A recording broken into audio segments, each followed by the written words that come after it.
So much good information. Of course, that brings us to the question, so how can you prepare your home?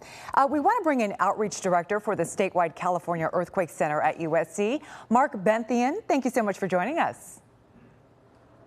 It's great to be here. Thank you. Mark, the first thing I think of are those straps that you buy to, secure some of your big furniture. So take us through some steps. What are some steps people can take to prepare their homes ahead of an earthquake? Yeah, we have the 7 steps to earthquake safety at earthquakecountry.org that are what you do to be prepared to survive and recover. So we actually put step 1, secure your space, secure top-heavy furniture, your televisions, small items. There's all sorts of ways of doing this, things that aren't that expensive that you can buy at home improvement stores or order online so that things won't be falling or flying during the earthquake, which is actually the #1 cause of injury, not the buildings falling down, but all the things within our buildings. In the Northridge earthquake, thousands of buildings were having things falling and flying all around, even though only a few buildings were actually collapsing. So it's a really great thing to do to prevent the injuries that happen, including like broken glass and things hitting people. Yeah, certainly a lot. Go ahead, I'm sorry. And then you want to plan what you're going to need to do and have after the earthquake. So that's your supplies and having your communication plan, having a fire extinguisher, all those aspects, having your important documents together.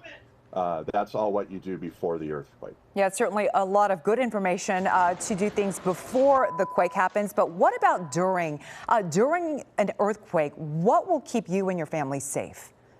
Yeah, the recommendation for decades now has been to drop, cover, and hold on, to get down low, make yourself a small target, get under something if you can, cover your head and neck if you aren't under something, and hold on to your shelter so that all those things that might not be strapped yet won't be hitting you. If you're not able to get down, stay seated, stay in bed, put a pillow over your head. If you use a wheelchair, you want to lock your wheels. And the key thing is you do this when you feel the shaking, but also when you get an alert from apps like the MyShake app, or even through your cell phone.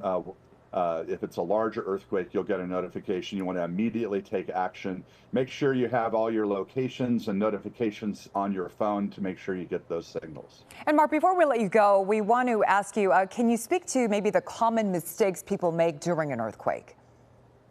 Yeah, the common mistake is this urban legend of getting in a doorway or running outside. And we haven't been officially promoting that for decades now, but it's still kind of said a thing to do. It doesn't provide any protection. In fact, people get hurt or even killed in recent California earthquakes in the last 20 years because they ran outside or because things weren't secured. So getting in a doorway has not been a recommended action for a long, long time. Should have never been a recommended action. It just does not protect you from anything.